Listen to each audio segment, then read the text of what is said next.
président du directeur général, monsieur le président et directeurs généraux, messieurs les officiers généraux, chers collègues et amis.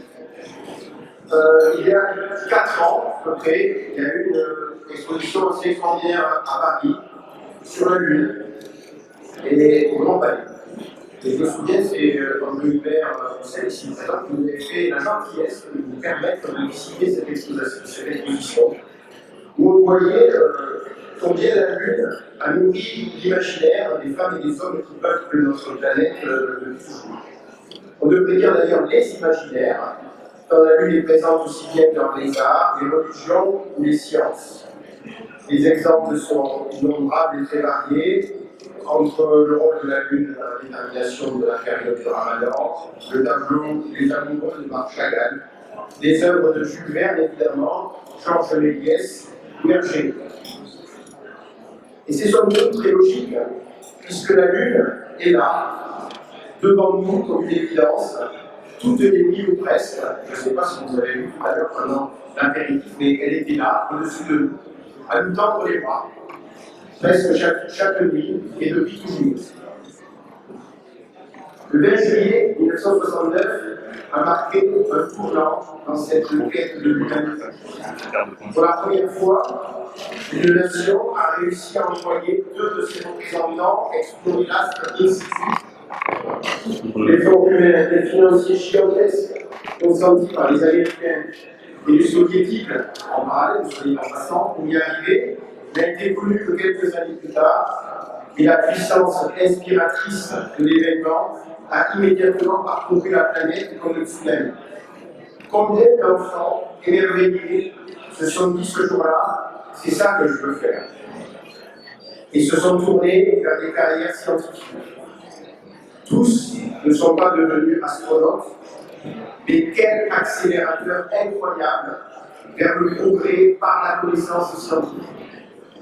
C'était il y a plus de 50 ans, et malheureusement, aujourd'hui, je suis persuadé que nous avons encore plus besoin qu'hier de cette force inspiratrice vers le progrès par la connaissance scientifique.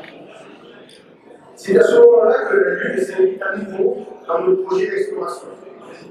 La question se pose cependant d'un point de vue très différent aujourd'hui.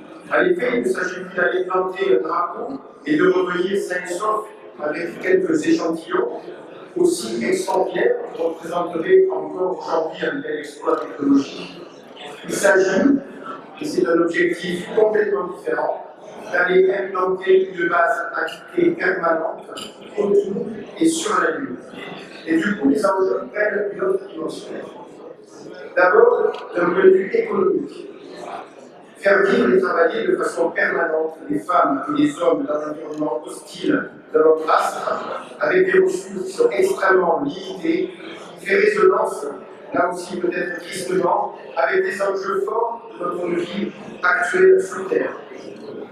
Comment bâtir les infrastructures habitables, comment capter et stocker l'énergie, comment capter et utiliser l'eau et d'autres ressources présentes sur la Lune, comment assurer le support de vie des habitants, la nourriture, la santé, comment gérer la logistique de ravitaillement de telles bases, comment se mouvoir avec des véhicules autonomes et naviguer pour explorer autour des bases. Ainsi, au-delà des entreprises spécifiques au domaine spatial, dont nous avons bien besoin, c'est le monde de l'énergie, de la santé, le monde agroalimentaire, les acteurs de la mobilité, les grands logisticiens ou bâtisseurs qui se retrouvent projetés dans un futur spatial qui a besoin de nouvelles compétences. Et je remercie nombre d'entre eux d'être parmi nous ce soir. La question devient encore aussi plus politique qu'auparavant. Bien évidemment, ce sont d'abord des considérations politiques qui ont permis les avancées du vol spatial habité depuis son origine. Mais ici encore, une nouvelle dimension apparaît.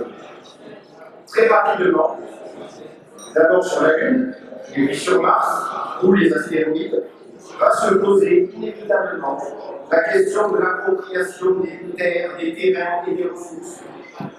Les traités internationaux sur l'espace existent, mais ils datent, et ne sont pas ratifiés par les principaux acteurs. De nouvelles règles vont donc devoir être discutées, négociées et rédigées sur ces sujets éminemment importants pour notre futur, demain et après-demain. Nul doute que ces discussions se passeront entre ceux qui auront la capacité d'aller sur place. La question est donc ici de savoir si nous voulons être acteurs ou spectateurs de cette nouvelle évolution de l'humanité. Sur ce sujet, Patrice l'a dit, l'Europe et la France se doivent aujourd'hui de se poser sérieusement la question. Les réponses peuvent être de nature différente, mais ne pas se poser la question à ce moment serait sans doute une faute. Le président Macron a bien pris en compte cette question dans son discours de Toulouse en février dernier et a demandé la constitution d'un groupe de haut niveau pour réfléchir justement à ces sujets. Au niveau technique, nous avons en France et en Europe un écosystème très riche, maîtrisant au plus haut niveau mondial toutes les compétences nécessaires pour faire partie de l'aventure.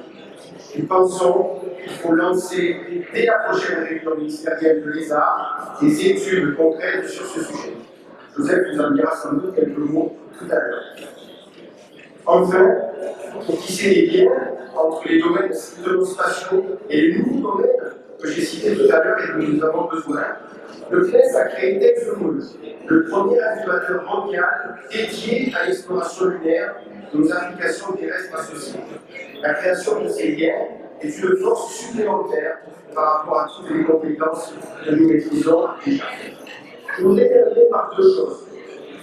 Tout d'abord, saluer l'initiative de la NRT qui s'inscrit complètement dans la démarche que je viens de décrire. Son président, Patrice Caine, Claudie Agnolet, comme il a été rappelé, a beaucoup œuvré pour la réalisation de ces travaux remarquables.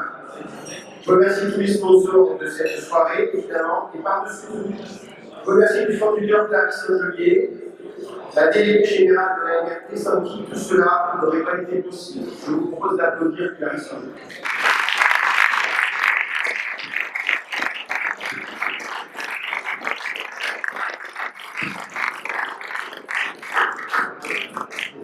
Ensuite, avant de décoller avec le hommage, vous dire combien la présence dans cette salle extraordinaire, dans ce lieu magique, de décideurs politiques, de représentants des principales agences européennes, des grands groupes, de PME, de start-up, répondant présents ensemble à l'initiative de la LRT, est une merveilleuse réponse à ceux qui pensent que le spatial de demain sera issu d'une opposition entre un All Space dépassé et un Blue Space tout puissant.